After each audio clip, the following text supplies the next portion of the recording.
बच्चों, आज के इस संस्कृत के वीडियो में व्याकरण के अंतर्गत हम लोग चित्र वर्णन करना जानेंगे और इसमें व्याकरण की किताब में दिए गए चित्रों को किस प्रकार से उसके नीचे दिए गए वाक्यों को पूरा करना है दिए गए शब्दों के आधार पर। तो मंजूषा में दिए गए शब्दों से वाक्य पूर्ति करना है। तो चित्र वर्णन का ये तरीका है कि सबसे पहले चित्र को देखना है कि चित्र में कौन कौन सी चीज़ें दिखाई दे रही हैं और चित्र किसका है, कहाँ का है और चित्र किससे संबंधित है और उस चित्र में कौन कौन सी चीज़ें दिखाई दे रही हैं और उसी के आधार पर हम लोग सही जगह पर सही शब्द का चुनाव करेंगे। तो शुरू करते हैं हम लोग व्याकरण में दिए गए पहले चित्र से। और चित्र को पूरा करने के लिए यहाँ पर केवल शब्दों को नहीं लिखना है बल्कि इसमें वाक्यों को पूरा करके लिखना है, खाली जगह भरते हुए। तो पहले चित्र के माध्यम से हम लोग ये जानेंगे कि इसमें क्या करना है। तो पहला चित्र जो यहाँ पे दिया हुआ है वो पहला चित्र है ये, जिसमें कि इस चित्र में एक कक्षा का दृश्य है और इसमें जो है जो मंजूषा में शब्द दिए गए हैं, ध्यानेन तुष्णीम कक्षायाः हस्ते और छात्रान। तो यहाँ पर ध्यानेन का मतलब होता है ध्यान से। शब्दों का अर्थ जब हम समझ लेते हैं तो सही जगह पर सही शब्द का प्रयोग कर सकते हैं। तो ध्यानेन का मतलब है ध्यान से, तुष्णीम का मतलब है चुपचाप मौन रह के, कक्षाया यानी कि कक्षा में, हस्ते हाथ में, छात्रान छात्रों से।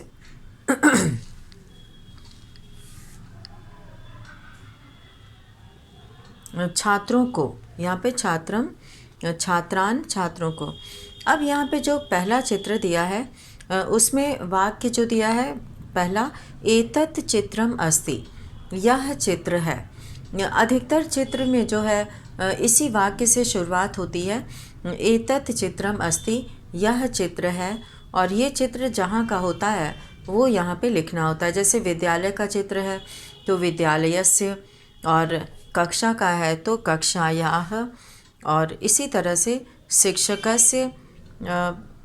यहाँ पर जो भी दृश्य बना हो, किसी पर्व का है, त्योहार का है, तो उसका नाम अगर वहाँ पे दिया है मंजूषा में तो उसको लिखा जाता है। तो यहाँ पे हम लोग पहला वाक्य पूरा करेंगे, एतत् चित्रम अस्ति। तो ये दृश्य देख के ही समझ में आ रहा है, चित्र देख के, कि ये कक्षा का दृश्य है। तो यहाँ पर हम लोग चित्र एक को पूरा करेंगे, चित्र एक। और इसमें जो है पहला वाक्य जो है वो है एतत् चित्रम, एतत् चित्रम कक्षायाः, ये खाली जगह में भरा जाएगा। और अस्ति मतलब है, यह चित्र कक्षा का है। और कक्षा शब्द जो है वो स्त्रीलिंग है, इसीलिए यहाँ पे कक्षायाः हो गया है। और दूसरा वाक्य जो है वो दिया है, एकः शिक्षकः, एक शिक्षक, एक अध्यापक, पाठयति पढ़ा रहा है। किसको पढ़ा रहा है? छात्रान। ये कर्मकारक बहुवचन का रूप है, छात्रान। तो छात्रान जो है वो बहुवचन का रूप है छात्रों को। कर्ता ने कर्म को होता है तो द्वितीय विभक्ति बहुवचन का इसमें प्रयोग है। जिस तरह से बालक शब्द का रूप होता है बालकः बालकौ बालकम, बालकः बालकौ बालकाः प्रथमा विभक्ति में, और द्वितीय विभक्ति में बनता है बालकम बालकौ बालकान। तो यहाँ छात्र शब्द से छात्रान है, छात्रों को। तो एक शिक्षक छात्रों को पढ़ा रहा है। एकः शिक्षकः, एक शिक्षक, छात्रान, छात्रान छात्रों को पाठयति, पाठयति मतलब पढ़ा रहा है। अब तीसरा वाक्य जो यहाँ पे दिया है, शिक्षकस्य पुस्तकम अस्ति, पहले यहाँ पे जो वाक्य में शब्द दिया है उसका अर्थ समझ लेंगे। शिक्षकस्य, शिक्षक के, पुस्तकम अस्ति, पुस्तक है, किताब है। तो कहाँ पर किताब है? यहाँ पे ध्यानेन मतलब ध्यान से हो गया, तुश्रीम मतलब मौन हो गया, कक्षायाः का प्रयोग हम लोग कर चुके हैं, और हस्ते हाथ में, और छात्रान का भी प्रयोग हो चुका है। तो यहाँ पे हस्ते, तो हस्ते मतलब होता है हाथ में। तो शिक्षकस्य हस्ते,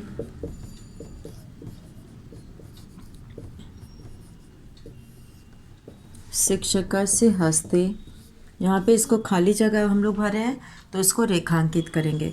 पुस्तकम अस्ति, पुस्तक है, तो यहाँ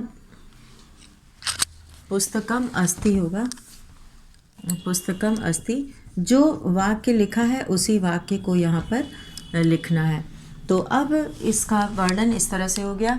एतत् चित्रम कक्षायाः अस्ति, यह चित्र कक्षा का है।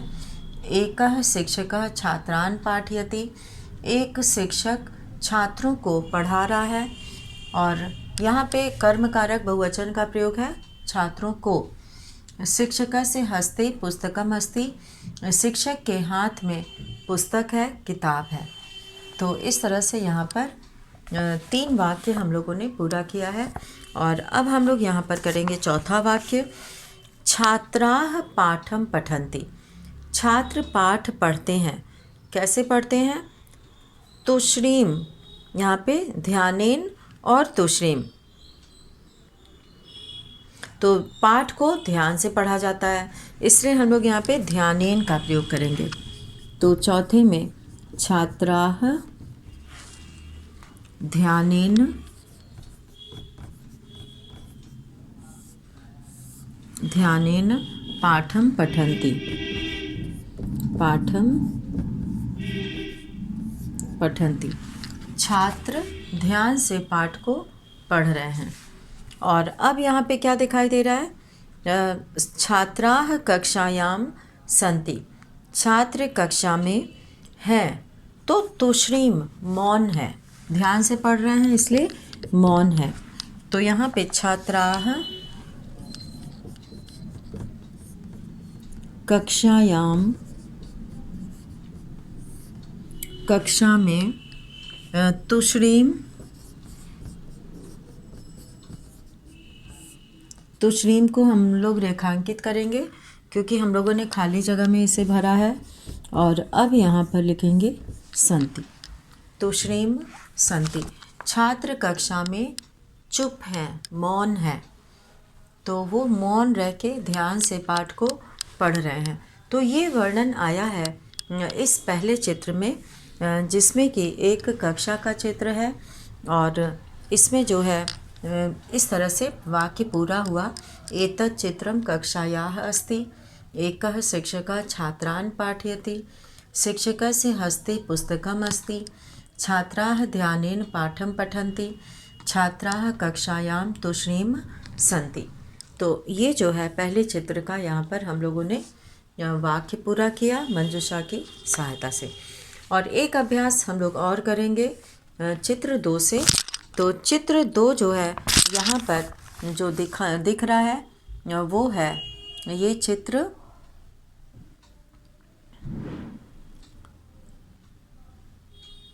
इस चित्र में दिखाई दे रहा है कि एक समुद्र का किनारा है और वहाँ पर बच्चे बालू का घर बना रहे हैं और कुछ लोग नाव में बैठ के घूम रहे हैं। और एक बच्ची जो है वो फुटबॉल से खेल रही है और एक जो है वो गुब्बारे उड़ा रहा है। तो यहाँ पर जो है इसका वर्णन है समुद्र तट के किनारे का। तो इसमें प्रश्न दिया है कि चित्र देखकर मंजूषा की सहायता से रिक्त स्थानों की पूर्ति कीजिए। तो यहाँ पर मंजूषा में जो शब्द दिया है वो है बालुकाभिः, यानी कि बालू से, मित्रैः दोस्तों में, यहाँ पे दोस्तों से, और नौकाभिः नाव से, नाव के द्वारा, समुद्र तटः समुद्र का किनारा, और पर्यटकाः यानी कि पर्यटक जो वहाँ पर घूमने के लिए आते हैं। तो पहला वाक्य यहाँ पे जो दिया है वो है एषः अस्ति, यह है। तो यह क्या है? ये समुद्र का किनारा है और उसको संस्कृत में बोलते हैं समुद्र तटः। तो यहाँ पर हम लोग चित्र 2 का करेंगे वाक्य, और चित्र 2 में जो पहला वाक्य बनेगा, एषः समुद्र तटः अस्ति, यह समुद्र का किनारा है। तो एषः समुद्र तटः अस्ति, तो ये दृश्य कहाँ का है? समुद्र के किनारे का है। अब दूसरा वाक्य जो हम लोग बनाएंगे वो यहाँ पर ये इस वाक्य के आधार पर बनाएंगे जो यहाँ पे लिखा है। प्रणवः, प्रणव नाम है, एक व्यक्ति का नाम है। प्रणवः अत्र, प्रणव यहाँ, सह क्रीडति, साथ में खेलता है। क्रीडति मतलब खेलता है। तो किसके साथ खेलता है? मित्रैः, क्योंकि जहाँ पे सह शब्द का प्रयोग होता है तो सह के साथ जो है वो तृतीया विभक्ति का प्रयोग होता है, तृतीया विभक्ति। तो सह के साथ जो है वो तृतीया विभक्ति का प्रयोग किया जाता है। तो यहाँ पे मित्रैः, जैसे बालक शब्द से तृतीया बहुवचन में बालकैः बनता है, बालकेन, बालकाभ्याम, बालकैः, तो वैसे ही यहाँ पर मित्रैः सह क्रीडति। तो वाक्य हम लोग पूरा करेंगे। प्रणवः, अत्र मतलब यहाँ, ये अव्यय है। अत्र मित्रैः सह क्रीडति, मित्रों के साथ खेलता है। तो यहाँ पर दूसरा वाक्य पूरा हुआ, मित्रैः सह क्रीडति। और अब यहाँ पर हम लोग तीसरा वाक्य देखेंगे। इसमें लिखा है कि सह गृहं रचयति, वह घर बनाता है। गृहं रचयति, घर बनाता है। यहाँ पे गृहम जो है वो कर्म कारक है और प्रथमा द्वितीया एक जैसा होता है। तो यहाँ पर गृहम जो है वो द्वितीया विभक्ति एक वचन है, गृहं रचयति। तो सह मतलब वह घर बनाता है। किससे घर बनाता है? बालुकाभिः, बालू से। तो सह बालुकाभिः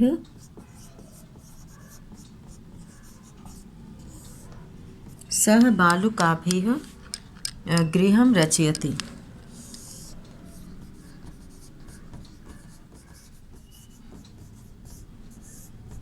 सह बालुकाभिः गृहं रचयति। और अब है यहाँ पे चौथा प्रश्न, चौथा जो वाक्य है, अत्र अनेके अपि सन्ति, यहाँ बहुत से भी हैं। तो यहाँ बहुत से क्या हैं? तो यहाँ पे पर्यटकाः, पर्यटक जो यहाँ घूमने आए हैं। तो यहाँ पे अत्र अनेके, यहाँ अनेक, अनेक मतलब बहुत से, अत्र अनेके पर्यटकाः, पर्यटक भी, अपि मतलब भी और सन्ति मतलब हैं। यहाँ बहुत से पर्यटक भी हैं, टूरिस्ट जिसको बोलते हैं, जो घूमने के लिए आते हैं। और अब यहाँ पर पांचवा हम लोग वाक्य बनाए पूरा करेंगे। पर्यटकाः जल विहारम कुर्वन्ति, पर्यटकाः यानी कि पर्यटक जो घूमने के लिए आए हैं वो जल विहारम कुर्वन्ति, वो पानी में घूम रहे हैं। और जल में किससे घूमेंगे? नौकाभिः, नाव से। तो पर्यटकाः यानी पर्यटक, नौकाभिः नाव से,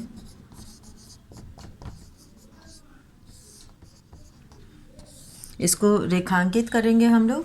जो जो हम लोग शब्द भर रहे हैं उसको रेखांकित किया जाएगा। तो नौकाभिः जल विहारम कुर्वन्ति, जल विहारम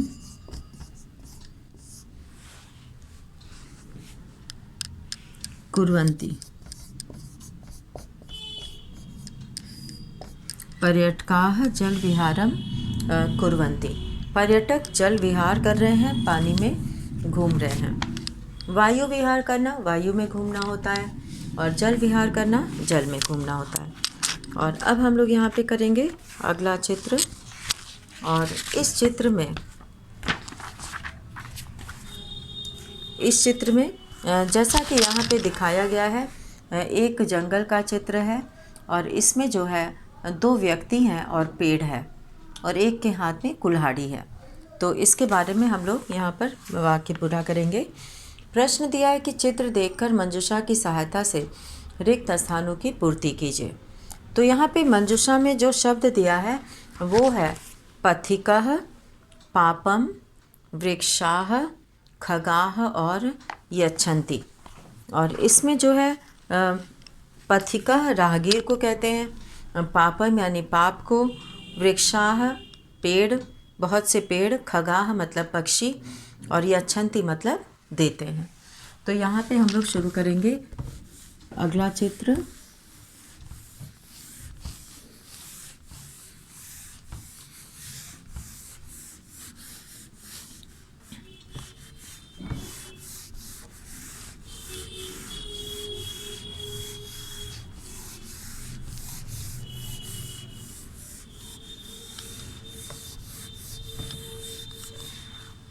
और अब यहाँ पर जो तीसरा चित्र है, और तीसरे चित्र में यहाँ पर जो वाक्य है, इसमें जो सही शब्द भरना है वही हम यहाँ पे लिख रहे हैं, और बच्चे जो है इसे चित्र में पूरा करेंगे जो नीचे वाक्य लिखा हुआ है। तो पहले चित्र में अस्मिन् चित्रे अनेके सन्ति, इस चित्र में अनेक हैं, क्या हैं? वृक्षाः। तो खाली जगह में हम लोग वृक्षाः भरेंगे, और बाकी वाक्य उसी तरह से लिखना है। एकस्य वृक्षस्य अधः विश्रामं करोति, आराम कर रहा है। कौन आराम कर रहा है?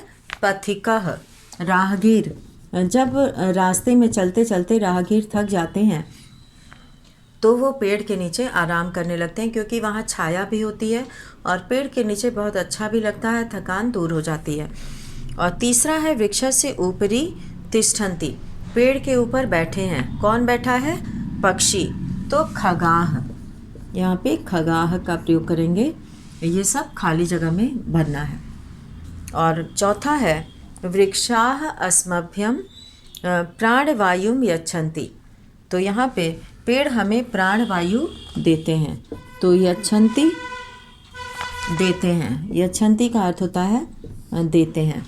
और पांचवा है यहाँ पे वृक्षाणां कर्तनम अस्ति, पेड़ों का काटना है पापम, पाप है, पेड़ों का काटना पाप है, क्योंकि पेड़ नहीं है तो हम लोग भी नहीं हैं, पेड़ों से ही हमारा भी जीवन चलता है। तो इसीलिए यहाँ पर ऐसा कहा गया है। और अब जो अंतिम चित्र है वो है यहाँ पर ये चित्र है यहाँ पे, और इसमें जो है एक कमरे का चित्र है, एक घर का चित्र है, और बच्चे खेल रहे हैं, माँ खाना पका रही है, और एक बच्चा जो है वो अपना काम कर रहा है। तो इसमें जो है हम लोग सबसे पहले यहाँ पे करेंगे चित्र 4।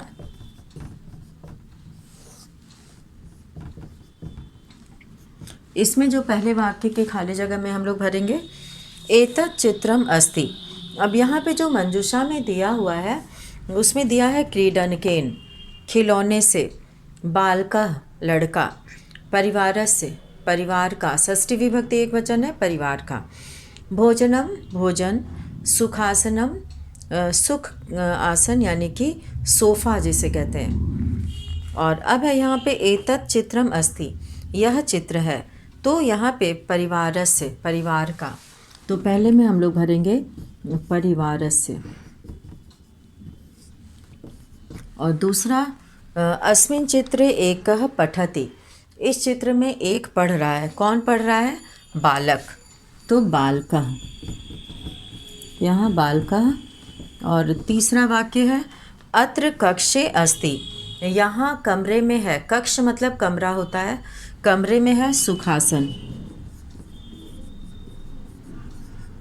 कमरे में सुखासनम है। और चौथा है मम माता पाकशालायाम, मेरी माता रसोई घर में पचती पका रही है। क्या पकाती है? भोजन। तो यहाँ पे भोजन हम लिखेंगे खाली जगह में, और बाकी वाक्य वैसे ही लिखना है। और पांचवा वाक्य पूरा करेंगे हम लोग। मम अनुजा, मेरी छोटी बहन, क्रीडति खेलती है। किससे खेलती है? क्रीडनकेन, खिलौने से। तो क्रीडनकेन, खिलौने से वो खेलती है। तो इस तरह से यहाँ पे हम लोगों ने सभी चित्र को पूरा किया, और इसको पूरा करते समय इस बात का ध्यान रखना है कि इसके साथ साथ पूरा वाक्य लिखना है। पूरा वाक्य लिखकर इसे पूरा करना है। तो इसी के साथ आज का वीडियो यहीं समाप्त करते हैं। धन्यवाद।